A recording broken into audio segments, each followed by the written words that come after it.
kid, you get asked this one particular question a lot. It really gets kind of annoying. What do you want to be when you grow up? Now, adults are hoping for answers like, I want to be an astronaut, or I want to be a neurosurgeon.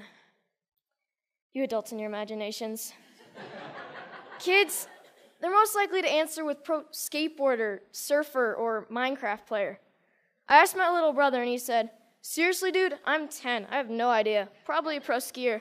Let's go get some ice cream. See, us kids are going to answer with something we're stoked on, what we think is cool, what we have experience with, and that's typically the opposite of what adults want to hear. But if you ask a little kid, sometimes you'll get the best answer, something so simple, so obvious, and really profound. When I grow up, I want to be happy. For me, when I grow up, I want to continue to be happy, like I am now. I'm stoked to be here at TEDx. I mean, I've been watching TED videos for as long as I can remember, but I never thought I'd make it on stage here so soon. I mean, I just became a teenager, and like most teenage boys, I spend most of my time wondering, how did my room get so messy all on its own? Did I take a shower today? And the most perplexing of all, how do I get girls to like me? Neuroscientists say that the teenage brain's pretty weird. Our prefrontal cortex is underdeveloped, but we actually have more neurons than adults, which is why we can be so creative and impulsive and moody and get bummed out. But what bums me out is to know that a lot of kids today are just wishing to be happy, to be healthy, to be safe, not bullied, and be loved for who they are. So it seems to me when adults say, what do you want to be when you grow up?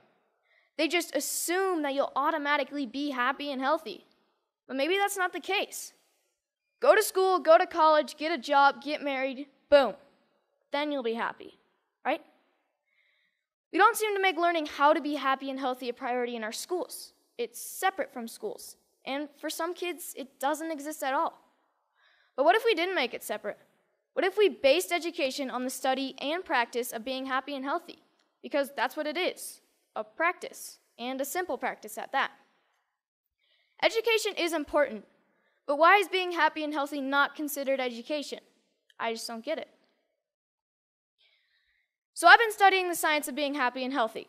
It really comes down to practicing these 8 things: exercise, diet, nutrition, time in nature, contribution, service to others, relationships, recreation, relaxation and stress management, and religious or spiritual involvement. Yes, got that one.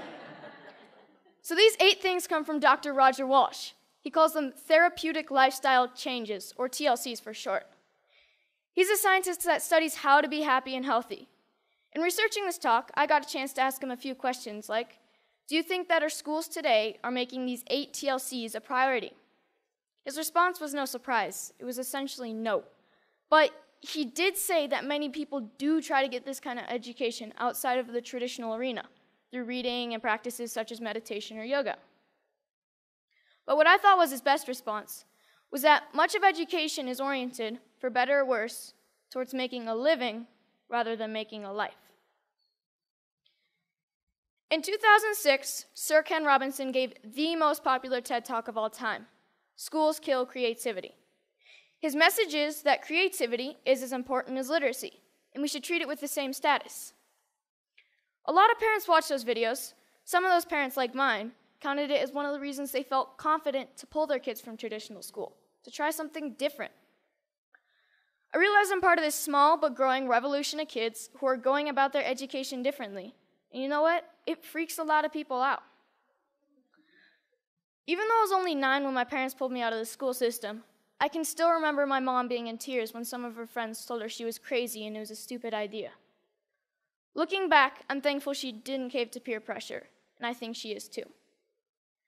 So out of the 200 million people that have watched Sir Ken Robinson's talk, why aren't there more kids like me out there? Shane McConkey is my hero. I loved him because he was the world's best skier. But then one day I realized what I really loved about Shane. He was a hacker. Not a computer hacker. He hacked skiing. His creativity and inventions made skiing what it is today, and why I love to ski. A lot of people think of hackers as geeky computer nerds who live in their parents' basement and spread computer viruses. But I don't see it that way. Hackers are innovators. Hackers are people who challenge and change the systems to make them work differently, to make them work better.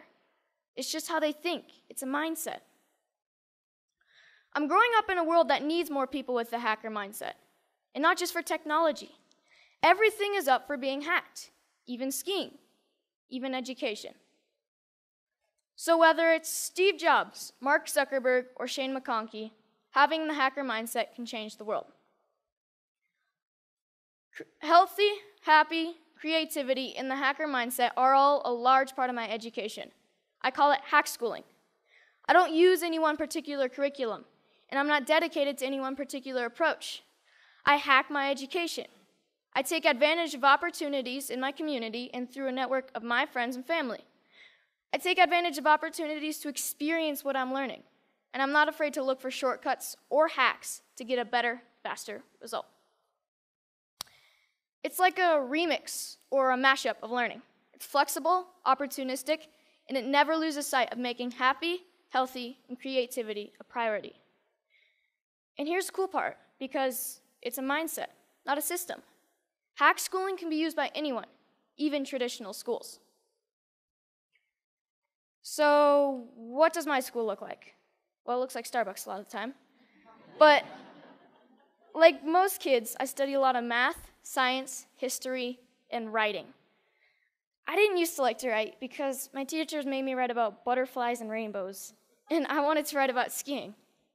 It was a relief when my good friend's mom started the Squaw Valley Kids Institute, where I got to write through my experiences and my interests, while connecting with great speakers from around the nation, and that sparked my love of writing.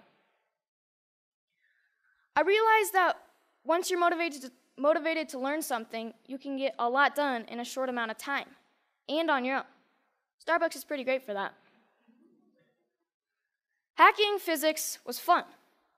We learned all about Newton and Galileo, and we experienced some basic physics concepts like kinetic energy through experimenting and making mistakes.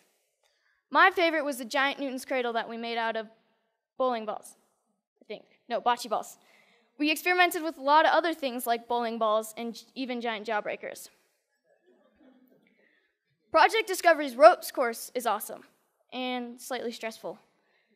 When you're 60 feet off the ground, you have to learn how to handle your fears, communicate clearly, and most importantly, trust each other. Community organizations play a big part in my education.